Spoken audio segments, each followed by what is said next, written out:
are going to Bonalionga. Bonalionga is found in Buea town. Like I said, to me, it's always a moment of joy whenever we are going to reach out to someone. I feel excited because I know that we are going to put a smile on the face of someone, and that smile is always priceless. You can't put a price tag on it, and like I said, it is more blessed to give than to receive. Let's go.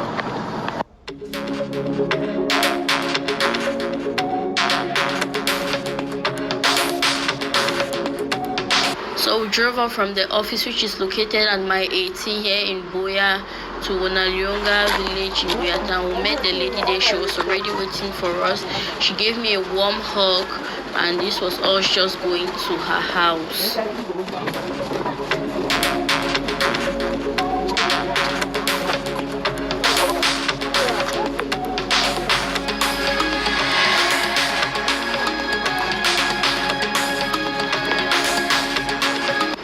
Finally, we got to her house. She offered us some seats and we sat down. I had to introduce myself to her because she actually did not know me as well. It was our first time meeting. Her case was just reported to us here in our office as one that needed our attention. So I had to introduce myself to her. I told her my name and I told her about our organization, which is the NAT Foundation. There I had to tell her about the organization as we go about helping people, which is our goal.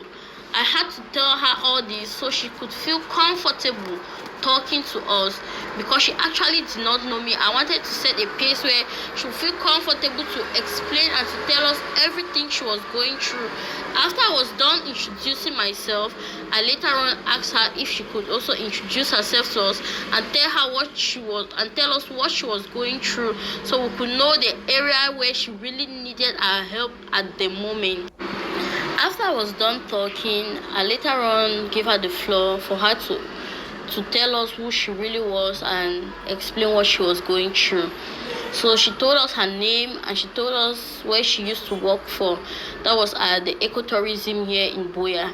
But due to the crisis, she lost her job about 7 years ago. And she has just been at home. But she has also been trying to do business and so on because she says she does fruit salad, vegetable salad, and fruit salads for different occasions for people, but it has really been slow. She also faces another challenge as she has been abandoned by her family and husband. Her husband abandoned her 8 years ago, leaving her to cater alone for their 2 children. This has really been a major challenge to her as she is unable to cater for their needs. Paying their fees and providing them with food has been a major challenge to her as she has nothing doing at the moment. Her story was just so sympathetic as she kept on going. She then introduced her children to us. This was her first son, that's 10 years old, entering Form 1, and she said paying her school fees is also a challenge to her. And this was the second son coming. This boy is 8 years old and he's in class 4. These are the children the husband abandoned with her for 8 years now, leaving her to cater for their needs alone. And there's no family member that assists her in taking care of these children.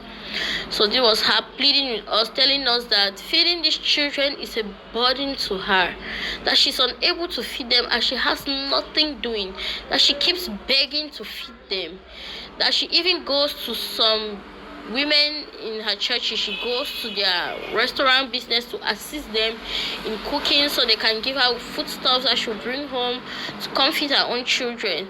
Her story was just so sympathetic and it made me shed tears as I kept on listening to her, as she herself was also shedding the tears.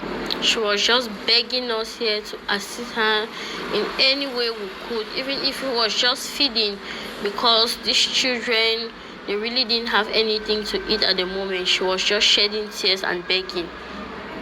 After she was done talking, I felt the need to pray for her because she really needed that prayers. I prayed that God should open more doors for her. I prayed that God should give her comfort because she really needed that comfort, and only God can give her that comfort because what she's going through, only God can see her through. I pray for God's grace and strength over her life to carry her so she can go through all what she was facing. And I had to give an envelope. We had already prepared an envelope for her here in the office before leaving, but her story was so pathetic when we got there. As she explained, we felt the need to add it because her burden was so much. So we added the envelope to enable her buy foodstuffs that could carry her for a long period of time. As you can see, I added some money to the envelope that we had already prepared here in the office. The money that we handed to her, we told her to buy foodstuffs for the house because that seemed to be her major challenge at the moment. If we had known that that was what she was going through, we could have bought the foodstuffs ourselves, but it was actually our first time meeting her and we had no idea. So we handed her the envelope. We told her to buy foodstuffs, rice, and so on that could carry her for a long period of time, at least until she will have something doing. She was just so overwhelmed and she shed tears of joy.